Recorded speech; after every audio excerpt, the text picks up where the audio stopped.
everyone. Welcome to a special edition of Story Trading VIP. We got Rick Anderson, president. You got to tell me your title again. Some sort of president of DarioHealth is here with us. Happy to have him back. We've had Erez, CEO, here many times. We've had Rick about maybe 2 or 3 times. So just before I get started, a reminder, I'm not a financial advisor. Story Trading is not a financial advisor. And with that, what is your title, Rick, exactly? President. President. Okay, because I've seen like some longer titles like president of North American sales, something like that. And so he's very wordy for me. Yeah, it used to be president and general manager of North America, and Erez got tired of that, so he just shortened it to president. I was always tired of that. Yeah, you're of the same mind. Too many words. All right. So glad you joined us here, October 21st. I mean, there's been it's been a tough year, obviously, for the stock market, been a tough year for Dario stock, at least, and the sector obviously been very tough for Teladoc and On Track and everything else. So, we're here to hopefully ease some investor minds, right? In our community here, we have a lot of big shareholders of Dario, and there's a few other people who are just watching and maybe not yet convinced, want to listen to what's going on. So there's definitely been some concerns, and a lot of it is probably simply due to the stock market being down, but there's also some specific concerns with Dario.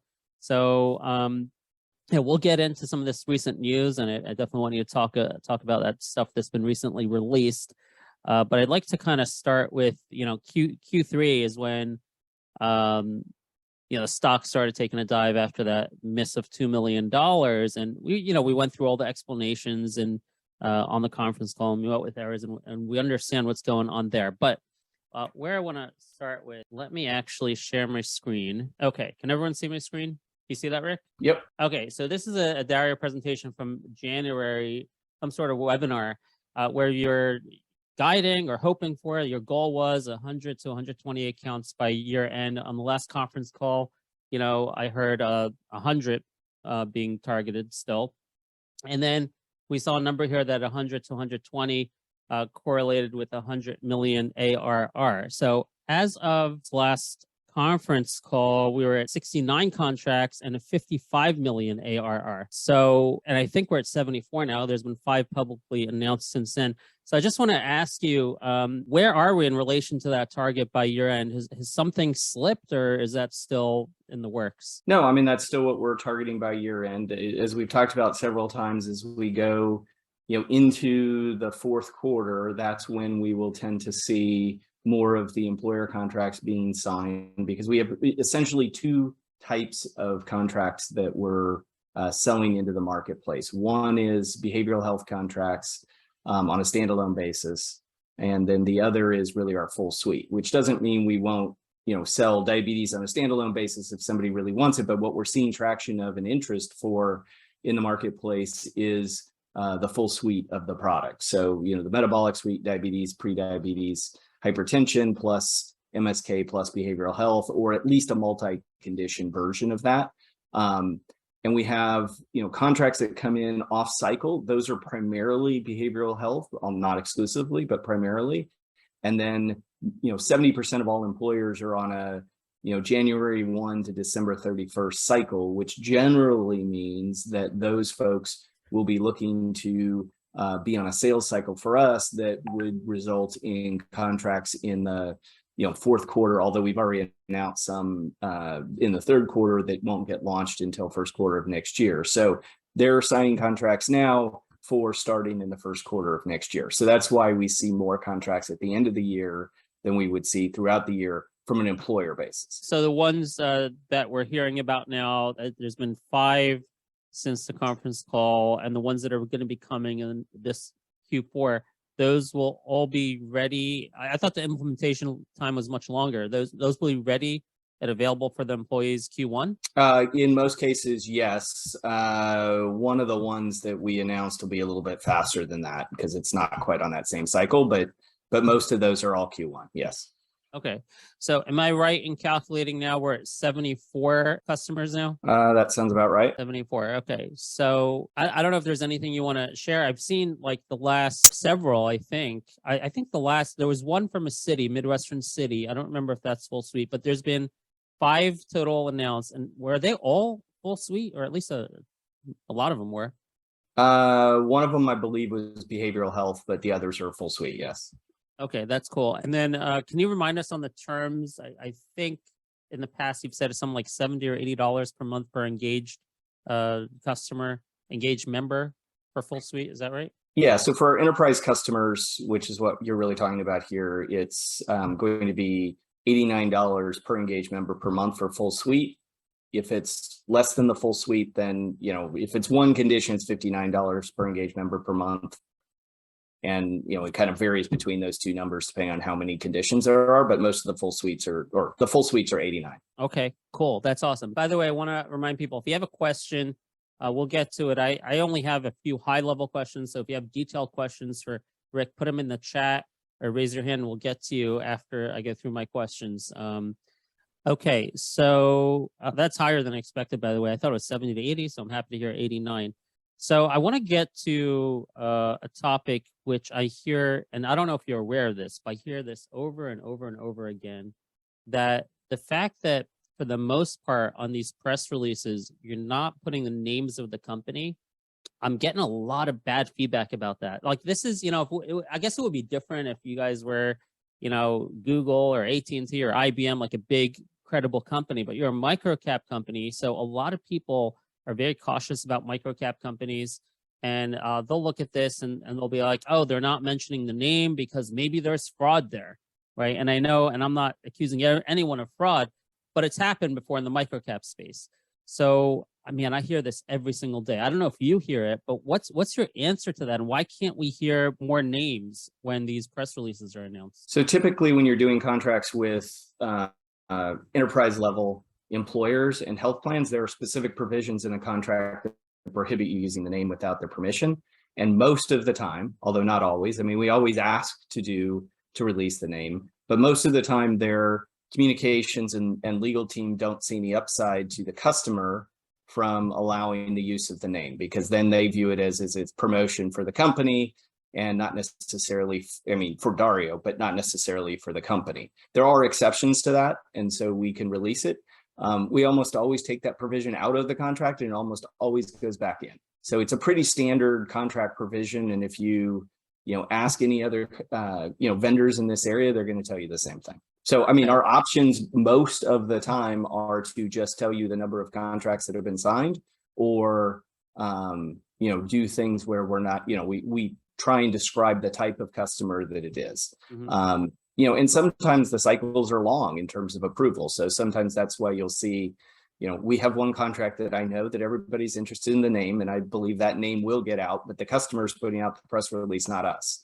So when they're ready to put it out, because we're part of an overall platform that they have, and when they feel like they're in that position, they will release that. They promised us they will do it. But I don't have direct control over that. I'm hoping, it sounds like it might well be in the fourth quarter here based on the steps that have been taken, but I can't guarantee that. I guess you're talking about the national health plan right now? I am. So on that note, when that is released, will the releasing of that name also give us more color or more flexibility from you guys to describe what this arrangement is all about? Are you holding back on any details? Are we going to learn more aside from just the name once that comes out? I think we've discussed the details that you're going to, they will not put out, for example, pricing or anything like that. Our technology is being embedded into their digital platform, and it is part of the infrastructure of that platform. It's being sold to their ASO customers. They've got, more than 10 million lives. And actually we're discussing expanding the relationship yet again, which is great from my perspective.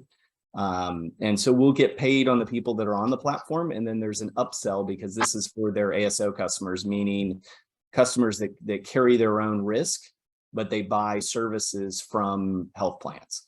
So there's upsell for different portions of that. So we will get paid for everybody on the platform. And then for those that we upsell coaching and other services too, we'll get paid more.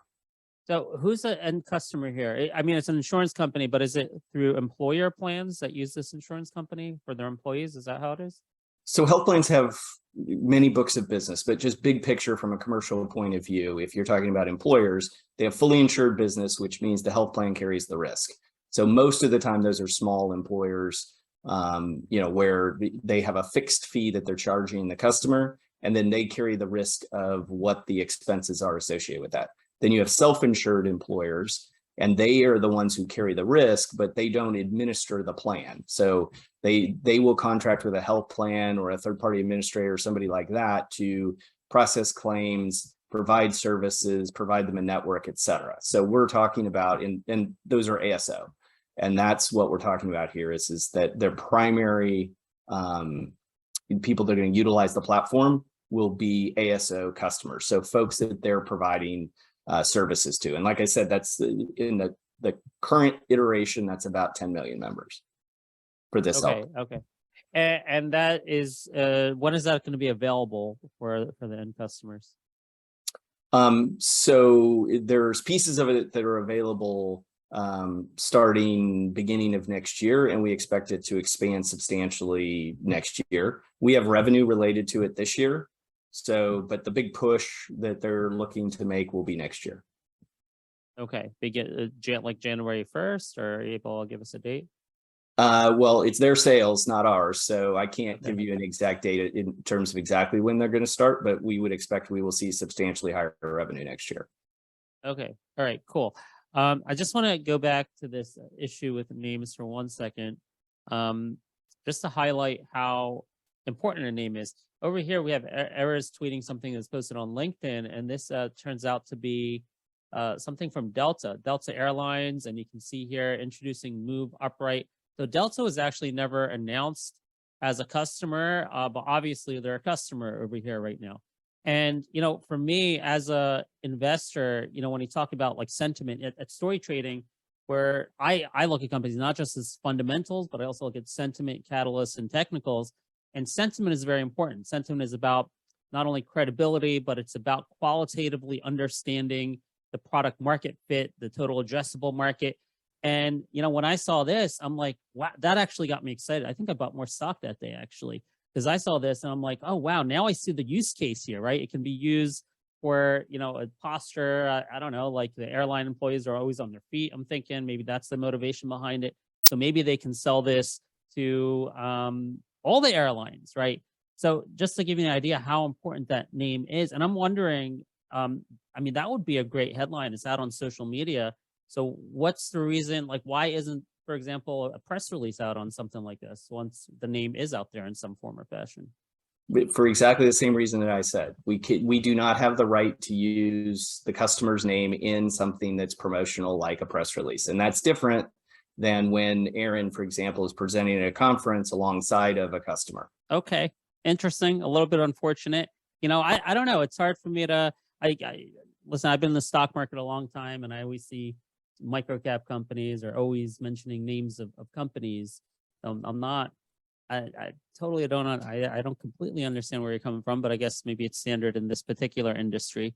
So interesting. I mean, hey, you got the feedback. So whatever opportunities you have to get names out there, it definitely makes a big difference. Well, we try and get the names out there. I mean, I think there's a lot of speculation that's accurate around who the national health plan is that's out there. We just can't use it in a promotional way. So it's not that we're hiding the names in any way, shape, or form. It's just we have legal obligations around that. And they do actually look to see if we do use it. And, it's not worth it from my perspective to anger a customer who, especially one that's extremely large and doesn't care. They'll kill a relationship like that over violating something, that they view as a violation of trust. Oh, absolutely. In a heartbeat. So I would rather be conservative with that from a commercial standpoint than aggressive, because at the end of the day, what we should care about is, do we have the customers? Are we gaining the traction around that? And is the revenue growing? And that speaks for itself. I understand the concern, by the way. I'm not dismissing it from that perspective. And if I had my druthers, I'd put a name on every single release. Yeah. Okay. All right. Well, I want to try to guess about another one. I think yesterday or this week you had one. You mentioned like an international sports franchise as a customer. What does that even mean? Like, I'm trying to think what, like all the sports franchises I know, An they're all association. local. Oh, What's well, no, you want to think about it more like, there's international federations around certain sports. And so they're, yeah, I mean, think about it. Tennis, you have volleyball has a worldwide one. There's things of that. Usually what I would say are I'm not talking about the NFL here, although they do have a worldwide one as well, but that's the NFL. Right. This is more like somebody who's promoting a sport internationally, has international tournaments all over the place, etc. Okay. All right. I got it. Cool. That didn't come to mind. I'm thinking like Yankees are the biggest sports organization I know, and they're not international. Okay, but I got it. Yeah, it's not a sports team. Okay, I got it. So on the last conference call, you guys gave a teaser that there's a large regional health plan, I think, in late stage contracting. Any update you can give us on that? Yes, I mean, I don't know if it's an update, but it is through one of our partners, which I think, what you'll see is that, especially going into the next year, I think our partners are more and more important in terms of volume of agreements that we have coming through. So this is through one of our previously announced partners, and we still expect that to happen this year. Matter of fact, sort of any day. Any day. I like that. You hear that, folks? Any day. All right, that'll be great. All right. I got a bunch of other ones, but I just want to pause and remind people, if you have a question, throw it in chat. I know in the WhatsApp room, someone threw a whole bunch of great questions in. So if you're here, put it in this chat so I can find it easily. Hold on a second. Not in here yet. So get ready for those questions because I don't have a ton left. All right. I wanted to ask you, again, just going back to this, make me feel a little bit comfortable. How? Because you're saying it's still possible, it's still your goal to get 100 customers by year end and 100 million ARR. To me, like, it seems like you guys are way behind. Like, how do you get from 55 million to 100, or from 69 customers to 100 in less than 2 months, in a little over 2 months? Well, two things. You can't see yet all of the agreements that we know about, and based on the number that we have that are in either negotiation already or late stage, that's why we're expecting we'll be able to get there. And just one comment on the ARR. I mean, from the January presentation, the $100 million ARR associated with that is a loose association with that, but it's looking out 12 months. It's not looking. Right, I understand. Right. Okay. Yeah. I don't want anybody to think that it's $100 million ARR starting immediately. Oh, I got it. And Wayne, we'll get to you in a minute. The 100 million ARR, by the way, I've had conversations with Erez around this, that's really a magical number. I don't know how much you're involved in the finance part of the business, but if you are, I'm curious your take on this. Like his told me many times, like 100 million, once they get to that number, Dario will be cash flow positive 12 to 18 months later, whatever it takes to implement all that, right, to come to full ramp up. Is that also your view of it? And a little broader, like, are you involved in the financial part of it, or are you just strictly looking at sales? Are you aware of the importance of that level? And because the reason I ask is because right now in this stock market, any company that's at risk of having to do some sort of offering or dilution, those are the stocks that are getting absolutely killed, right? Because it's going to be hard to find money. The terms are not going to be great. That's the story. That's the story of all the stocks. So if Dario can get to a point to say, hey, we're going to reach cash flow positive, and either we don't need to raise money, or look, it's pretty much guaranteed we'll be there in 12 to 18 months. So if we need to raise money, it's going to be on excellent terms. That will be what's the inflection point for Dario's stock. Because that's the reason they're targeting any company that look at their cash runway, look at their sales, and if there's a mismatch there, we're going to punish the stock and short it, and that's what's going on in the market right now. how aware of that are you of that, and are you on board with this 100 million goal? Is it that right understanding how important this 100 million is? I think we're acutely aware of what the current macro environment is, and that's part of the reason why we took some of the steps that we took, in the last quarter that we announced, in terms of that we felt like that given where the B2B growth was, and where B2C was, is that we've reduced the burn associated with that. So we've taken B2C to essentially a break-even point. From a revenue and expense associated with that, maybe even a little positive, but that we did that on purpose to really continue to reduce the burn, and we're seeing the burn continue to reduce based on some of the actions that we're taking. And actually, I would say probably the number is less than $100 million to get us to cash flow break even. Probably $20 million less than that, maybe even a little bit less than that. So. That's a big difference. You're saying you can get the cash flow break even at 80 million? That's what it looks like right now. Obviously there's a lot of things that happen in between here and there, and there will be potentially opportunities, and so some of those things get made on a decision by decision basis, but based on where we are in terms of reducing the burn and where the growth of the revenue is, yes, that's what that looks like. But yes, we're acutely aware of what the macro environment is. That's very significant. Probably the most significant comment here on this call. Thank you for that. Let me mix it up and bring Wayne Andrews in here to ask his questions. Yeah. Hello, Ben. Can you hear me all right? Yep, I hear you. And Rick, hey, thanks, Rick, for the explanation. My question was my understanding was that once you reached 100 contracts, that the 100 million ARR that you're discussing would occur once those contracts are fully implemented. I think I've heard you use that terminology before. So I guess my question would be, and maybe this will help with the timing of the 100 million in ARR from the 100 contracts, how long does it take to get fully implemented with each contract once it starts? Is that a valid question, Rick? Sure, it's a valid question. The answer is a little more complicated. It depends a little bit. So, some of the contracts, are 3 months to implementation. Some, depending on when they sign, like I said, are going to be on a cycle. So, if we, contracts we're signing now, for the most part, are launched in the first quarter of 2023. But contracts that we start that, you would see, for example, in the middle of 2023, probably won't launch until 2024.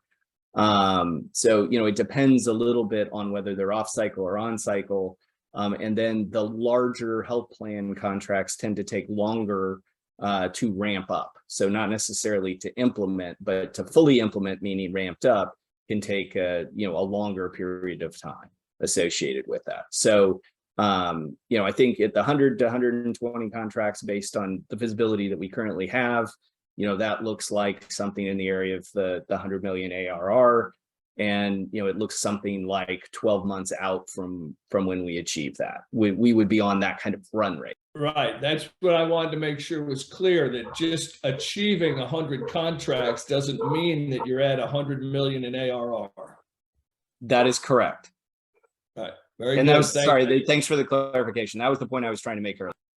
Very good. Thank you. Sorry, hold on. I may have missed that. That was it depends on the mix of the contracts you get, right? But I mean, it's also possible, depending on the size of the contracts you get in, that you can get to 100 million ARR even before 100 clients. Is that correct or not?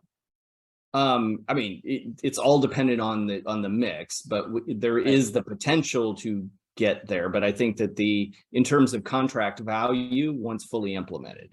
But I mean, I think based on what we're seeing right now, it would be in the 100 to 120 contracts. That slide that you showed, what it was saying is between the 100 and 120 contracts, we would anticipate that it would translate into $100 million of ARR a year from when those are implemented.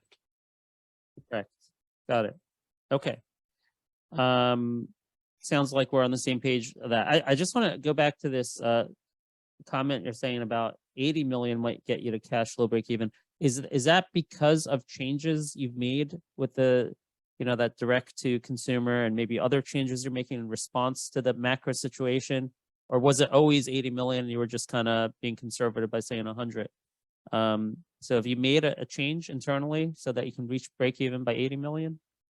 Yes, I mean, really the market went from a situation, right? And this is true of all of, and we can discuss the big macro environment and, sort of the players in that and what's driving, especially in the public markets. But, the macro environment went from growth at all costs to what I would call sustainable growth. I mean, you can call it something else if you want, but a focus on basically both growth and burn. And, we've said for, a couple of years that the strategy was to go B2B. And so we thought it was a prudent time, given at the costs and, what the burn was related to that, to trim back the B2C business. And yes, we made other changes beyond that, none of which we expect will impact our growth on the B2B side. But, we basically took B2C to being flat. Okay, great. I'm glad you guys recognized that early and made some adjustments. That's awesome. All right, there's some questions here in chat. One of them is about, there's been a lot of M&A activity recently in the space with Amazon and CVS. I guess CVS was buying Signify and Amazon One Medical. There's been some rumors about Cano Health. So have you seen like any activity or people contacting you? And what are you guys thinking in terms of that buyout? Is that something you're interested in at this point? So, I mean, as a general macro comment that, especially in this kind of environment, there's always lots of conversations that are going on both sides of, an acquisition or an M&A strategy from that perspective. I can't comment on anything specifically. But, there are a lot of conversations happening in the ecosystem right now, as you would expect. And, we are seeing activity. We actually think that we'll continue to see activity on the M&A front, probably for, the next 18 months, at least, around these kinds of things. I mean, in the private market, what you're seeing VCs is less willing to invest dollars in their earlier stage or mid-stage entities, or those that are on a standalone basis. I expect we'll see some acquisitions there as they try and shed some of those assets and support their later stage VC opportunities associated with that. I think in the public sector, there's always stuff that's going on around that. We think that the company is undervalued at this point. So, I don't know that we're necessarily interested in a sale at this point, but, of course, we're a public company. We would never rule anything out. And if it was the right deal that made the sense for the shareholders, at the right price, then yeah, we would be open to that conversation. But we're also interested in, the right acquisitions on our side. If we can make, good acquisitions at reasonable prices that make sense to growing the business and creating scale for the business, then we're interested in those as well. Mm-hmm. Any idea what the right price would be to entertain a conversation? No. Higher. Higher. Okay. All right. Got a question. We work, yeah, but then we work with our investment bankers and others to, make sure that the board's got a good understanding of what the value of the company is on an overall basis. And, obviously those are internal discussions, but on an overall basis, we view that the company is worth more than it's currently trading at. Okay. Great. I got a question here. Let me actually recap it. So we missed 2 million Q3, right? And I guess there was a conversation about there was some sort of, from the national health provider, there was going to be a 2 million payment. I just want to confirm that there's going to be some sort of 2 million payment from national health provider in Q4, or is it Q3? That was Q2 you missed, right? So in my Q3. No, it was Q2, and the revenue that was going to happen in Q2, that it's not payments, it's revenue, but the revenue that was going to happen in Q2, we have in Q3. Okay. All right. And then there was also some conversation, I think a lot of people misunderstood on the conference call. I don't know if it was you or Erez, or maybe both of you. I think there was some back and forth about, are we going to now resume to sequential growth going forward after that drop. And I thought I heard that, yeah, you're saying we're going to have sequential growth from now on. Can you clarify that? Yeah, we anticipate that we'll have sequential growth. That's what we said on the conference call, and that's what we That's meant. what Yes. that's what I thought. That is what I thought. I don't know. Some people are confused about that. Let's go back to Wayne. Go ahead, Wayne. Yeah, thank you. Just to clarify on the revenue that was missing from the second quarter, that was not from a healthcare provider. That was from a strategic partner. Is that correct, Rick? It was from a health plan. I thought it was Sanofi that was the It was issue. not. Oh, It was not. okay. My mistake. Thank you for that. Mhm. And that's the national health plan. I think they were pretty clear on that we're waiting for the name on. My mistake. Thank you. Now that you brought up Sanofi, actually, I've never had an opportunity, and I don't know, always slips my mind. We always run out of time to ask Erez. So Sanofi, they're investing all this money, but like it sounds like it's just all development costs for some sort of future product or service. Is that correct? No. Oh, it's not. No, it's not. There are several elements of that, and I can't disclose the exact amounts around, the different pieces, but there's three different pieces essentially, and maybe we want to call it four, but there's three basic pieces in the Sanofi arrangement. Sanofi fundamentally wants to be in the digital health business. I think it is one of the interesting things about this relationship versus some of the other pharma digital health sort of relationships. And one of the reasons why we actually did the relationship was they have an interest in our overall platform. They believe this could be a multi-billion-dollar market.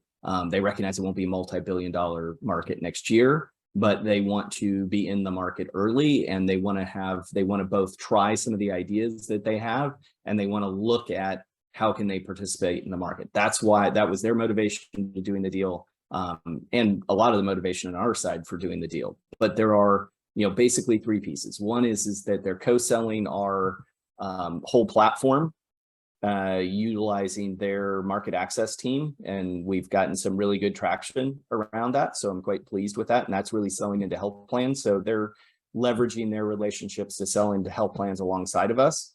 Which gives us a lot more resources to be able to do that. And with that and some of the partnership pieces, there are revenues associated with that to us. There's greater revenues, of course, as we close health plan contracts, the revenues would go up. So those wouldn't be included. Those revenues would not be included in the 50 million that we talked about, but there are revenues associated with the relationship itself. And then there are development. They have some ideas and some interest in some different things that they want to develop on our platform. They are paying us to do those, and so there is revenue associated with that. And then lastly, and I actually think this is an underappreciated part of the partnership, is they've brought their entire real world evidence capabilities to Dario. What is that worth? It's hard to tell exactly, but it's probably worth $5 or $6 million a year to us that we're not paying for to be able to continue to develop the clinical and economic evidence around our solution. And the anticipation is in the next 2 to 5 years, and we're already seeing this, but in the next 2 to 5 years, it's going to become very important. And the companies that are going to win are those that have some of the best clinical evidence and financial evidence that demonstrates that their solutions are working.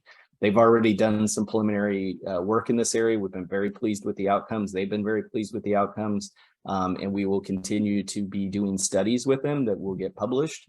And, that builds on top of our already pretty substantial base of research that we have. And that I can tell you in the long term, that's what health plans are looking for.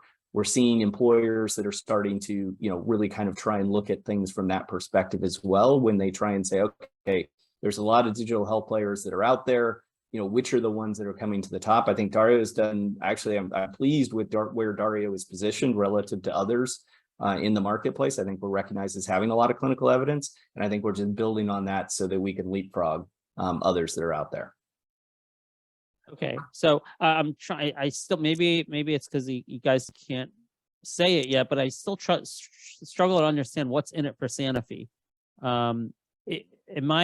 Would I be off base to say at some point they want to provide some sort of digital health offering to people who use their drugs? Maybe they want to collect data on how effective their drugs are.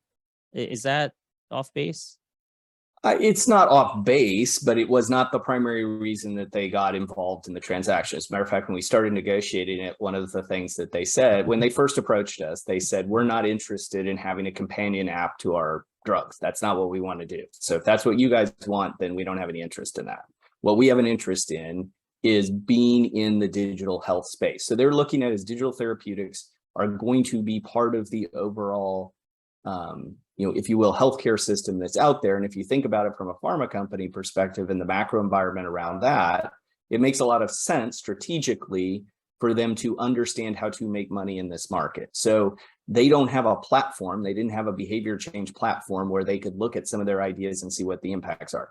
That doesn't mean that there will not be some, connection to some of the things, devices and drugs that they use. And as a matter of fact, we've been having some interesting conversations about what would be outgrowths of the current arrangement around, are there other creative and interesting things that we could do in the marketplace in combination together? But their primary interest is not having, and by the way, what we've seen is not having a companion app to their drug. And what I think you've seen in the marketplace, because there's deals out there, One Drop and Bayer, et cetera, others like that. And you haven't seen those generate very much. And I think that's around the idea that was nobody had a really good strategic feel for what they were doing, and they were just throwing an app, attached to their medication. Do these things generate data? Is that data valuable over time for different applications? Sure, of course. But how do they ultimately benefit? Like, am I reading it? I mean, they'd have to. How are they making money from this? I mean, does it only make sense for them if they subsequently invest in Dario, which we know is an option of this relationship that Erez has talked about? I mean, I think that can enhance their revenue around it, but they make money because we're co-selling if we complete co-sale deals with them, they make money from that. Another way I think that they're looking at it is in part is, money that they're spending to penetrate a market, right? Which they do all of the time. They just do it in other kinds of places. So they do make revenue off of the sales associated with those, off of the health plan revenue that we have come in. They make money on that. To the extent that some of the ideas that they're promoting that they've come up with that we're building, they do have a revenue piece that they can earn off of that if customers buy those specific pieces. Mm-hmm. Okay, and nothing has come of that yet. You said there's some leads, but you haven't really sold to any healthcare plans through that relationship yet. Yeah, I mean, the reality is none of that changes the dynamic of selling to health plans. Selling to health plans is a 12 to 18 month process. Sometimes it takes longer. So the reality is we started this relationship, we launched it in essentially March of this year. And I'm very pleased about the fact that we have several that are really far down the pipeline already. And that there's, I'll call it negotiations, if not yet contracts trading back and forth. That's pretty quick given where we are, but I still would not, I'm not going to jump to victory and say we're going to see something in less than 12 months. Right. Okay. And is there any extra, can you tell us about, is there an expectation if they're going to invest in your company or not? What are your thoughts around? I mean, I think they certainly have the option to invest in the company, within certain parameters. I would say that those conversations are ongoing. What ultimately happens timing wise, size wise, et cetera, is open to discussion. There's definitely, let me add this to that. There's definitely an interest. Okay. But we'd have to agree to it also. So, I mean, I know one of the questions that's in the side chat is, even at these prices, and the answer to that would be, we would probably be far less interested at these prices. Right. Okay. Very good. So, there's a question here. I don't know that you guys have any options in this market, but you got $50 million debt. I think you pulled 25 million and you have an option to get 25 million more. I guess there's a comment here. The market seemed to be unhappy with the terms of that relationship. I don't know. I don't think the terms are that terrible, but what are your thoughts on the terms of that debt that you got? I didn't view the market reaction as being negative to that. Maybe there's something that I'm not thinking about.